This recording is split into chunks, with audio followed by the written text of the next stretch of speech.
Hello Hello and NH happy people, people, kembali lagi bersama saya Keniar Widyasari dan Dr. Erik Tanoto. dalam rangkaian acara episode edisi ngopi sore bareng dokter. Kali ini kita bersama Dr. Erik Tanoto. Ya, betul Baik. sekali. Dokter, kita kali ini akan membahas seputar apa yang menjadi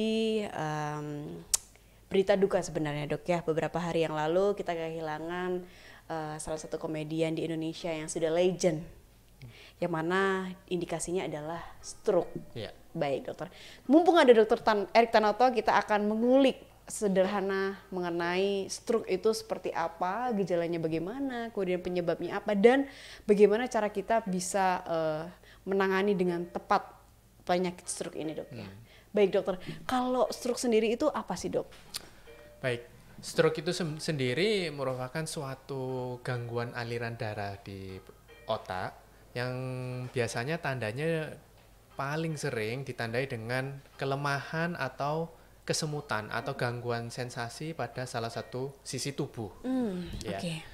Namun sebenarnya gejalanya itu tidak hanya berhenti di situ saja. Oke. Untuk gejala stroke itu sendiri, terutama biasanya itu yang paling khas itu adalah sifatnya mendadak. Oh. Jadi tiba-tiba begitu saja. Oh. Nah, jadi Oke. karena sifatnya yang mendadak inilah itu yang menyebabkan kita sebagai dokter maupun orang biasa atau orang awam itu tidak dapat bersiap-siap untuk Oke. mencegah, oh ini mau stroke nih, kita langsung lakukan pencegahan, tidak bisa. Oke. Ya, jadi sayangnya memang untuk sampai saat ini belum ada tindakan-tindakan yang bisa mencegah sesaat Oke. sebelum terjadinya stroke.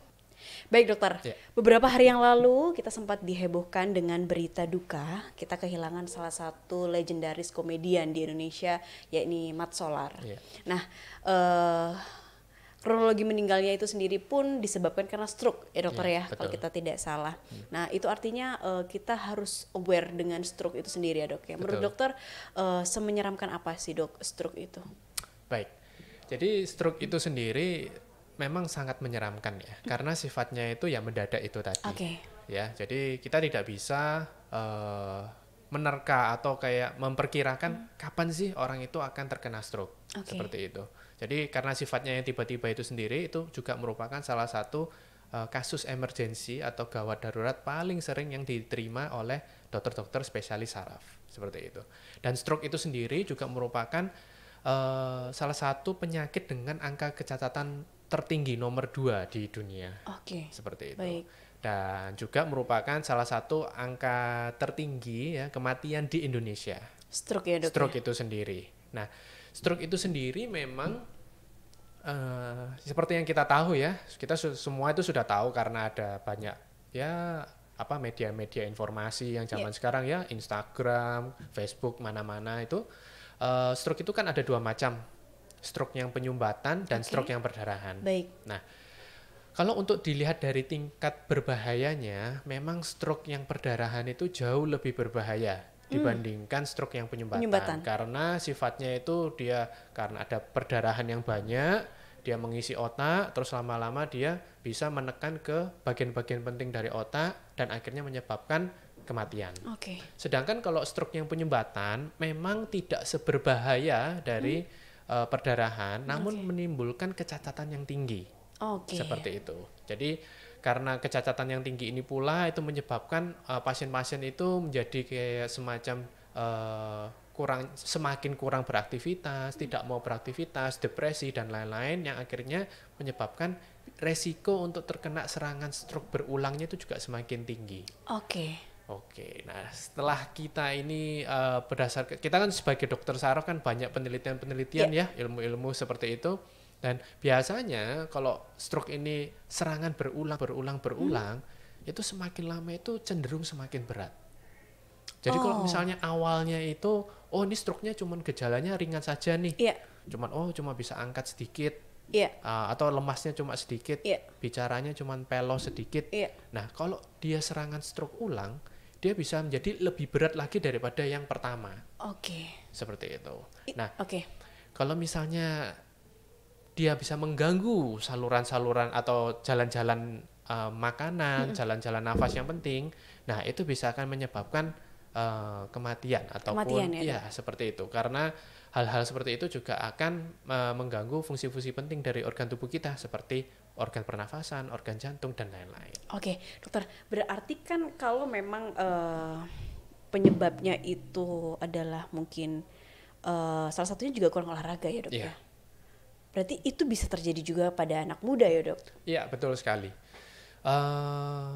Pada sekarang ini ya, mungkin zaman dulu zaman dulu itu kita tahunya itu stroke itu hanya menyerang orang-orang tua saja. Iya.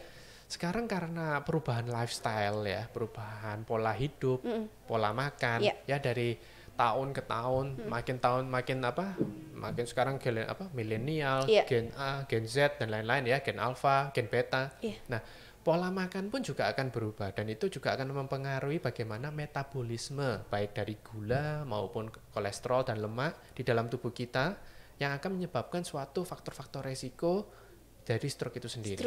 Betul sekali. Berarti selain kurang olahraga, stroke itu juga bisa disebabkan karena pola makan atau jenis makanan yang kita konsumsi itu ngawur ya dok? Iya, seperti itu.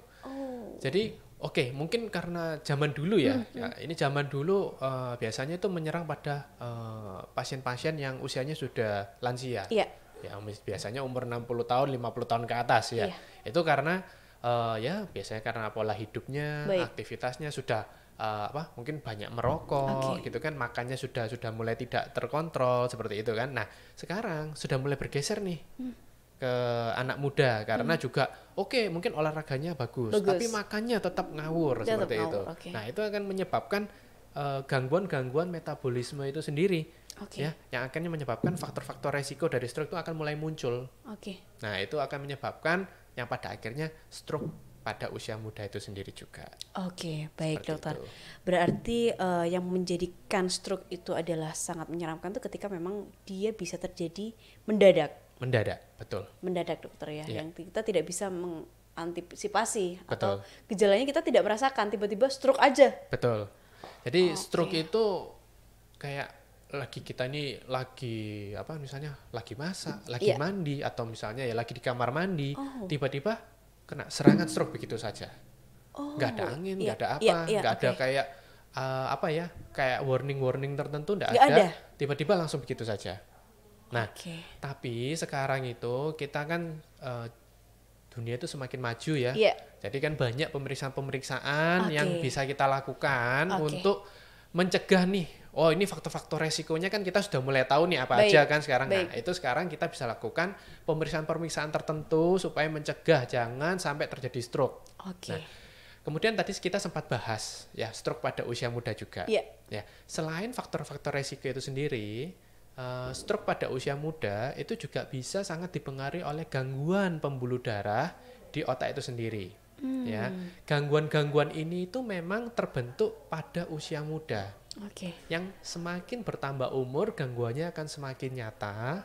Dan kalau misalnya ada gangguan sedikit saja, itu dia akan terkena stroke. Jadi sebenarnya bukan cuma murni karena kolesterolnya tinggi, gulanya tinggi, tapi memang dari sananya juga pasien yang usia muda ini sendiri mempunyai gangguan-gangguan anatomi atau gangguan-gangguan bentuk pembuluh darah. Itu yang menyebabkan pasien-pasien tersebut yang usia muda juga ada resiko terkena stroke ya dok ya. Seperti itu. Berarti itu genetik gitu kah dok? Atau ada yang genetik? Ada genetik juga. Ada yang genetik. Ada yang misalnya gangguan mutasi dari gen itu sendiri. Ada yang misalnya memang gangguan dari perkembangan selama di janin. Terus akhirnya gejalanya baru muncul waktu usia muda, belasan tahun, masih umur 20-an, 30-an sudah kena stroke. Baik dokter. Itu. Menarik dok. Kita kan tahu bahwa stroke ini mendadak, tetapi kita juga punya upaya dok ya. Ikhtiar bahwa kita bagaimana supaya bisa menangani dengan cepat ketika kita memang stroke dengan dilakukannya screening. Pemeriksaan. Kira-kira screening apa dok? Jadi screening untuk stroke itu sendiri memang bermacam-macam ya. Tentunya yang paling penting itu kita lakukan screening untuk mengetahui faktor-faktor resiko. Ya, seperti contohnya gula darah bagaimana, tinggi atau rendah. Kadar kolesterolnya bagaimana. Seperti itu ya. Kalau misalnya memang diperlukan ya kita bisa lakukan MRI. MRI brain ya. Baik itu MRI saja atau dengan atau MRA, angiografi ya, itu bisa mengetahui bagaimana struktur atau kondisi pembuluh darah di otak. Seperti itu. Atau mungkin kalau misalnya tidak ada MRI, MRA, itu bisa dilakukan CT angiografi, itu juga bisa untuk mengetahui bagaimana kondisi pembuluh darah di otak. Di National Hospital sudah tersedia dok ya? Tentu sudah tersedia sekali itu, lengkap. Siap, dokter. Berarti medical check up pun itu juga penting ya dok ya? Betul, medical check up misalnya berdasarkan usia ya. Biasanya sekarang ini umur 30-an sudah boleh kita lakukan medical check up ya. Semakin bertambah usia tentunya rentangnya juga akan semakin sering. Misalnya umur 30-an sudah periksa nih. 5 tahun lagi periksa ulang lagi. Atau bahkan kalau misalnya kalau terlalu bagus ya 10 tahun lagi periksa ulang lagi. Tapi semakin bertambah usia mungkin rentangnya bisa tiap 3 tahun, tiap 6 bulan dan seterusnya. Seperti itu. Baik dokter. Ya, berarti stroke itu tidak hanya terjadi pada orang tua, tapi juga punya kesempatan anak muda untuk terkena stroke juga jika tidak menjaga pola makan, kemudian olahraga. Betul sekali. Ya. Jadi kalau kita mager, malas gerak itu juga sebenarnya memicu ya dok ya? Sangat memicu sekali. Sangat memicu ya.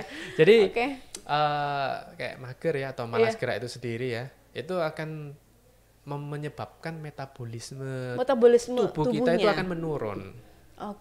Jadi yang seharusnya tubuh itu bisa memetabolisme, asumsikan misalnya kayak bisa memetabolisme kayak 1000 gram dari gula gitu ya, mampu dia. Tapi karena dia mager, dia cuma bisa mampu memetabolisme 500 gram aja. Nah 500 gramnya ini bagaimana? Yaitu akan menjadi sumber-sumber penyakit yang akan terjadi di kemudian hari. Baik. Baik dokter, kemudian dok, kapan sih dok waktu yang tepat kita untuk konsultasi ke dokter spesialis saraf ketika kita memang merasakan keluhan? Sebenarnya kalau untuk, kita sudah bahas juga ya, kan karena stroke ini sendiri kan dia tidak punya keluhan awal nih, gitu kan. Nah, kapan sebaiknya kita konsultasi ke dokter spesialis saraf gitu ya? Ya, jika dirasa waktu melakukan pemeriksaan rutin, kok kadar kolesterol saya kurang bagus nih, kadar gula saya kurang bagus nih, atau saya ada keluhan-keluhan, misalnya kayak ada sakit kepala, pusing ya, pusingnya pusing bergoyang atau pusing berputar, ada kesemutan gitu ya, kesemutan atau rasa tebal di tangan, di kaki, di mulut ya, atau pandangannya tiba-tiba kayak double begitu, sebaiknya segera konsultasi ke dokter saraf. Bahkan kalau perlu ya langsung ke UGD. Jangan tunggu sampai berat, terus kemudian baru ketemu dokter sarafnya, ya itu terlambat. Baik. Seperti itu. Baik dokter. Dokter kalau di National Hospital untuk jadwal prakteknya di hari apa saja dok? Saya prakteknya di hari Senin sampai hari Sabtu. Ya, untuk jamnya juga berbeda-beda, menyesuaikan. Itu nanti juga bisa ditanyakan lagi aja ya ke bagian admisi untuk kapan jam praktek saya. Cuman saya prakteknya di hari Senin sampai Sabtu. Berarti dokter Erik Tanoto ini sering sekali mendapat pasien-pasien dadakan ya dok ya? Oh iya, sering sekali. bahkan pernah saya dapat pasien itu jam 2 pagi itu. Jam 2 pagi? Iya. Itu stroke ya dok? Itu stroke itu. Ini sekedar bercerita saja ya. Ini ada satu pasien usianya memang masih agak tergolong cukup muda ya, 30-40 tahun, dia terkena stroke. Ya. Keluhan awalnya itu pasien mengeluh lemas atau lemah ya pada sisi sebelah kiri, terus bicaranya pelat dan nggak bisa nelan. Ya. Untungnya waktu itu pasiennya itu datang dalam 1 jam pertama serangan, dia datang dan akhirnya saya lakukan tindakan trombolisis.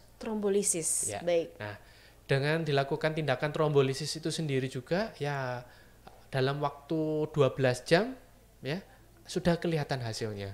Ya, pasiennya sudah bisa mengangkat tangan kirinya lagi, kemudian bicaranya sudah semakin jelas, kemudian gangguan menelannya juga sudah semakin perbaikan.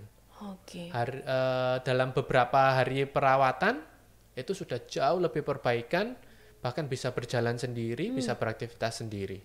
Jadi timing dari kapan kita harus ke UGD itu pun juga sangat penting dalam mengatasi stroke itu sendiri. Betul. Berarti tidak bisa ditunda dok ya. Harusnya memang kalau sudah ada gejala-gejala yang dirasa ini stroke, langsung segera ke emergensi ya dok ya. Betul sekali. Baik, dan nanti akan langsung telepon Dokter Erik. Iya, gitu. Siap datang. Okay. 24 jam. 24 jam, iya. Luar biasa Dokter Erik ini ya. Pasiennya dadakan semua ya, Dok, ya? Dadakan semua rata-rata. Oke, baik. Dokter, mungkin ada yang mau disampaikan untuk NH People yang sedang menyaksikan, baik mulai dari anak muda sampai usia tua, mengenai stroke ini, bagaimana kita bisa aware dengan stroke? Baik, mungkin yang akan saya sampaikan itu bagaimana sih gejala-gejala awal dari stroke, karena itu yang sangat penting dan semua orang harus tahu. Ya, yang pertama wajah, kita harus lihat wajahnya, bagaimana wajahnya ini simetris atau tidak, gitu ya. Apakah dia itu cuma miring sebelah, ya, ketarik sebelah, kayak gitu. Itu harus diperhatikan. Kemudian bicaranya itu slur speech atau enggak. Atau bicaranya pelo atau tidak. Ya, jadi yang biasanya bisa ngomong A, B, C, huruf R-nya jelas, tiba-tiba tidak bisa ngomong huruf R. Atau mungkin bahasa awamnya kayak pelat. Tiba-tiba pelat gitu. Tiba-tiba pelat. Ya, itu juga harus diperhatikan. Kemudian sakit kepala hebat mendadak. Ya, jadi yang nggak ada pernah sakit kepala, tiba-tiba sakit kepalanya hebat sekali. Ya, sampai rasanya pingin membentur-benturkan kepalanya ke dinding. Saking ekstrimnya. Dok, ya? Betul sekali. Ya, kemudian yang jelas mungkin semua sudah tahu ya, tiba-tiba sisi sebelah itu lemas, baik kiri ataupun kanan. Harus sebelah saja. Bukan semuanya, lain ya. Sebelah saja, kanan saja, kiri saja. Atau kesemutan. Ya, kesemutan, rasa tebal mungkin ya. Kemudian juga pandangannya tiba-tiba baik begini loh, kok tiba-tiba jadi double. Atau tiba-tiba kabur, tiba-tiba gelap. Nah, itu semua itu gejala awal dari stroke dan sebaiknya harus sesegera mungkin dibawa ke rumah sakit ya. Dan sebaiknya itu dibawa kurang dari 4,5 jam. Karena semakin cepat dibawa ke rumah sakit, angka kesembuhan dan angka kecacatan itu akan jauh lebih baik dibandingkan yang tidak dibawa ke rumah sakit atau terlambat dibawa ke rumah sakit. Gitu. Baik Dokter Erik Tanoto, luar biasa. Dokter Erik ini dokter spesialis saraf di Rumah Sakit Nasional Hospital Surabaya. Untuk NH People yang mungkin merasa akan ada gejala seperti yang sudah dijelaskan Dokter Erik, bisa langsung segera ke National Hospital Surabaya, Dokter ya. Jangan sampai terlambat karena memang penyakit stroke ini sangat mendadak, Dok, dan membutuhkan penanganan yang khusus. Baik Dokter, terima kasih Dokter atas waktunya. Sekarang nanti kita akan membahas topik yang lebih menarik lagi mengenai penyakit yang berhubungan dengan syaraf di next season ya, Dok ya. Siap. Baik, terima kasih Dokter Erik Tanoto. Sama-sama. Akhir kata, sampai jumpa. Sampai jumpa.